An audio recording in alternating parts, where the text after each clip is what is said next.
Dibentak Kopaska, tentara laut Malaysia langsung angkat kaki. Halo sob, jumpa lagi di channel Warna-Warni.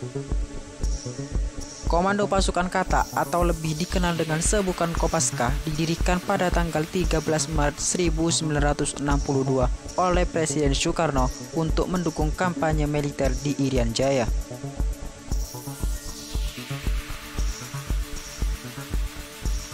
Saat ini Kopaska terbagi menjadi 3 komando. Satuan Komando Pasukan Kata Armada 1 di Pondok Dayung, Jakarta Utara. Satuan Komando Pasukan Kata Armada 2 di Surabaya. Dan Satuan Komando Pasukan Kata Armada 3 di Sorong.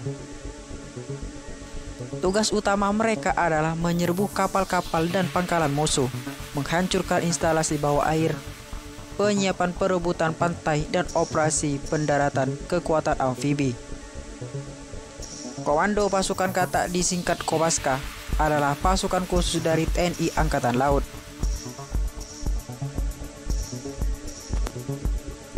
Semboyan dari korps ini adalah Tanhana Wikhana Tamsirna, yang berarti tak ada rintangan yang tidak dapat diatasi. Pusat Komando Pasukan Kata Angkatan Laut atau lebih dikenal dengan sebutan Puskopaskal adalah unit pasukan penyelam dan peledak dari TNI AL. Waktu itu Soekarno untuk membantunya dalam masalah Irian Jaya, pasukan khusus ini sebenarnya sudah ada sejak 1954. Bapak dari Kopaska adalah Kapten Pelaut Iskak dari Sekolah Pasukan Kata Angkatan Laut di Pangkalan Angkatan Laut Surabaya. Tugas utama dari pasukan ini adalah peledak, demolisi bawah air, termasuk sabotase atau penyerangan rahasia ke kapal lawan dan sabotase pangkalan musuh, torpedo berjiwa atau kamikaze, penghancur instalasi bawah air, pengintaian,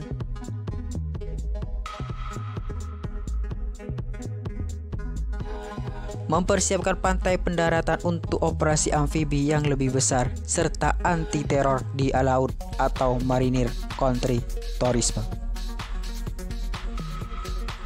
Jika tidak sedang ditugaskan dalam suatu operasi,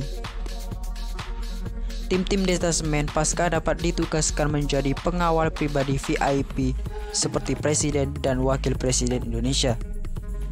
Pasukan khusus TNI Angkatan Laut atau AL Indonesia ini sudah sangat dikenal hingga ke kancah internasional. Termasuk pasukan elit dengan penampilan paling seram.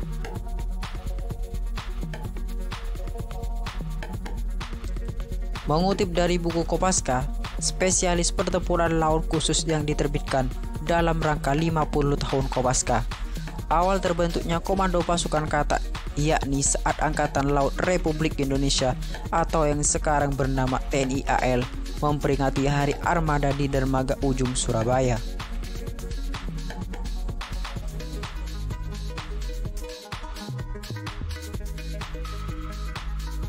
Kopaska menyimpan banyak kisah-kisah heroik yang dilakukan di Ambalat. Kopaska atau Komando Pasukan Kata TNI AL berkali-kali memberi pelajaran kepada tentara laut Malaysia di Ambalat.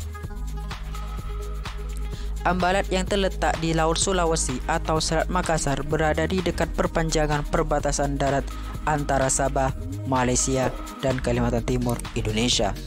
Menjadi empat adu fisik kapal perang dua negara. Saat itu muncul ketegangan RI Malaysia di Blok Ambalat. Pemerintah Republik Indonesia membangun mercusuar Karang Urangan yang terletak di titik terluar. Upaya ini selalu digunakan oleh tentara laut Diraja Malaysia maupun marinir polis. Mulai dari bermanuver yang menimbulkan gelombang hingga menganiaya pekerja mercusuar. Kisah ini ditulis dalam buku Kopaska, spesialis pertempuran laut khusus yang diterbitkan dalam rangka 50 tahun Kopaska.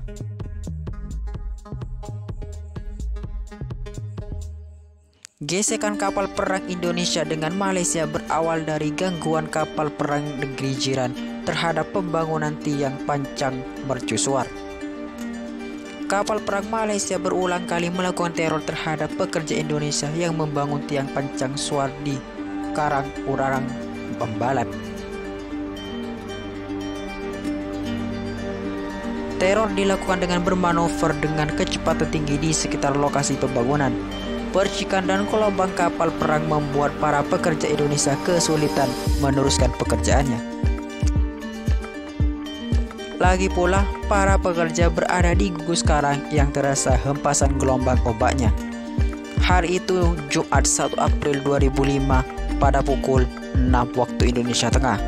Dua kapal Malaysia legok jangkar di sekitar tempat pembangunan mercusuar Karang Unarang.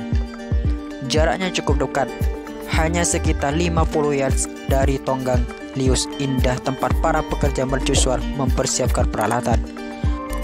Tonggang itu menjadi lokasi strategis sehingga dikawal tim Kopaska. Kapal TNI AL segera beraksi. Pada pukul 7 waktu Indonesia Tengah, KRI Tegong Naga 819 berupaya menghalau dua kapal Malaysia itu agar menjauhi pembangunan mercusuar. Akan tetapi tidak berhasil. Kedua kapal bergeming tetap legok jangkar di tempatnya. Komandan KRI Tegong Naga 898 yang saat itu dijabat oleh Kapten Nurlan tak habis akal. Ia memutuskan mengusir dua kapal Malaysia itu dengan cara lain. Kapten Nurlan meminta prajurit Kopaska di tonggang Lius Indah beraksi. Prajurit Kopaska yang siaga di sana, serta Ismail Serda Muhadi dan Kelasi 1 Yuli menggunakan perahu karet bergerak ke arah kapal Malaysia. Tiga prajurit itu dengan gagah berani mengusir para kapal Malaysia. Bermanuver zigzag di haluan kapal untuk mengganggu konsentrasi anak buah kapal Malaysia. Dalam kecepatan tinggi, Serda Muhadi yang mengendarai perahu karet bermanuver dari lambung kiri ke buritan kapal. Aksi pendadakan prajurit Kopaska berhasil membuat jerih para awak kapal Malaysia. Tak lama kemudian, mereka mengangkat jangkar lalu bergerak pergi meninggalkan perairan Karang Unarang. Prajurit Kopaska TNI AL mengawasi gerak kedua kapal. Nah, itulah beberapa ulasan mengenai dibentak Kopaska. Tentara Laut Malaysia langsung angkat kaki. So, buat kalian jangan lupa like, comment, and subscribe channel ini agar kami semakin bersemangat memberikan video unik dan menarik lainnya.